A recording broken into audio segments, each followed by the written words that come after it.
Hey everybody, it's Maddie here with Maddie's Morphs, and today I'm joined by my ball python Pikachu. He is a bumblebee morph, and today we're going to be talking about why your ball python may be refusing food.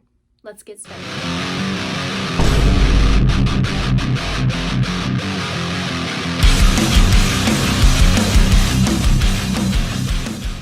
Reason number one that's kind of often overlooked by a lot of keepers is stress. Your ball python could be very stressed out. Now, there are two factors that play into this. The first factor is that you have a brand new ball python that you've just brought home from a reptile expo. You ordered it online, you got it from Craigslist or online, you met someone for it or from a reptile store, and you just brought it home and you really want to play with it. Do not do this. I suggest you do not do this. Ball pythons get stressed so easily. So the best thing you're going to want to do for your ball python is leave him or her alone for a week in their new enclosure. I don't care if they're young, old, leave them alone. If you stress them out, they are probably not going to eat for you. So that is reason number one. The second factor that plays into this is you have a ball python that you've had for some time now, but they're still not eating, and that still could be related to stress. But now the second factor plays into kind of reason number two as to why your ball python won't eat. Tip number two, or reason number two why your ball python may not be eating, like I said, is related to stress. But that plays a factor in their cage setup. Ball pythons are found in Africa originally, and they like to be in safe, small spaces where they do feel safe and they do feel comfortable. They like to ball up. It's where they get their name, ball python. So if you have a hide in your enclosure that's way too big, or your enclosure itself is way too big, I guarantee you that plays a part in the factor as to why your ball python is not eating. Like I said, ball pythons like to feel safe, snug, and secure. So if you have hides that are too big or your enclosure is way too big, your ball python probably will not eat for you. So go ahead and reevaluate your setup, and maybe if you find things that are way too big for your ball python, that may be the reason that yours in particular is not eating for you. Reason number three as to why your ball python may not be eating is also falls into place with their tank setup. Your heat could be way off, your humidity could be way off, and you couldn't have the right amount of hides. Ball pythons need about 2 hides in their enclosure, one on the warm side and one on the cool side, and their warm side should be around 80 to 90 degrees Fahrenheit.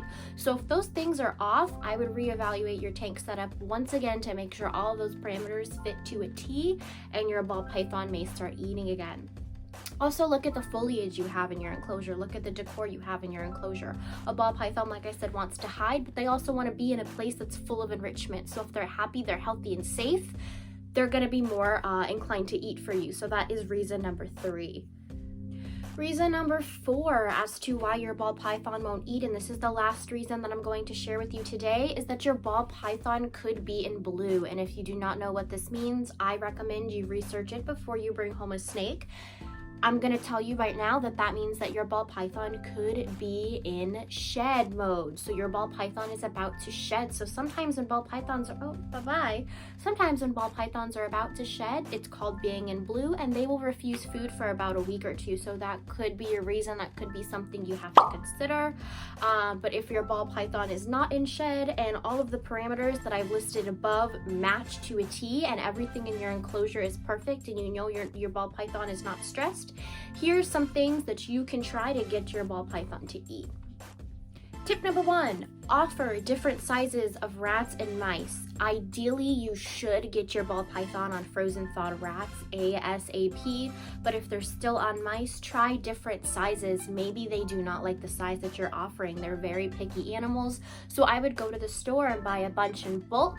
Frozen thawed, obviously, that's what I prefer and a lot of other keepers prefer, and see if they kind of have a recommendation on the sizes of their rodents.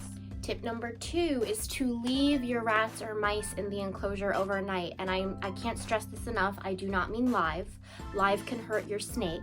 I mean frozen thawed, dead rats or mice. Maybe leave them in the enclosure, cover the enclosure with a t-shirt at nighttime, and maybe when all the lights are off, your ball python will be more inclined to eat if they don't see or hear you.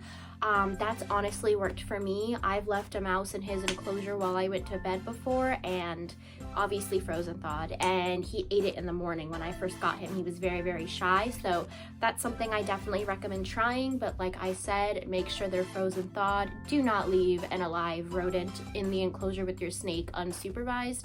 That is very dangerous, and the rodent can hurt your snake and stress them out more, and then you're gonna run into a problem with your snake not eating for longer. So please don't ever leave a live rodent unattended in your snake enclosure.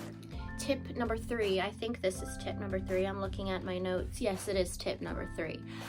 Go ahead and offer your rodents in a separate feeding bin. A lot of snakes, like I said, are picky, and maybe your snake wants to eat elsewhere that's not in the enclosure. So if you've tried dangling it, and like I said, all the parameters up front are matched, and nothing else is wrong with your snake, try a separate feeding bin. Get a plastic tub, poke holes in the top, put your snake in it, leave the mouse in it, close the top, and walk away for a few hours, obviously, and see if your snake wants to eat then. I've never personally had to do that with Pikachu. He's the only ball python I have at the moment, but possibly with your snake, that might be something that could help. Tip number 4 is not one that I'm fond of, and I don't think a lot of keepers are fond of, but this is something a lot of keepers have to do to get their snakes to get going, is offer live prey. Like I said, a rodent can harm and stress out your snake, so if you do decide to do this tip, make sure you're in the room and you're watching and supervising at all times. If you have to cover the container and peek from the side, that's fine, but I really recommend you always have an eye on your snake. But maybe your snake is picky, so you can offer a live rat or a live mouse that may entice them, and then once they get going after that, you can slowly switch them to frozen thawed.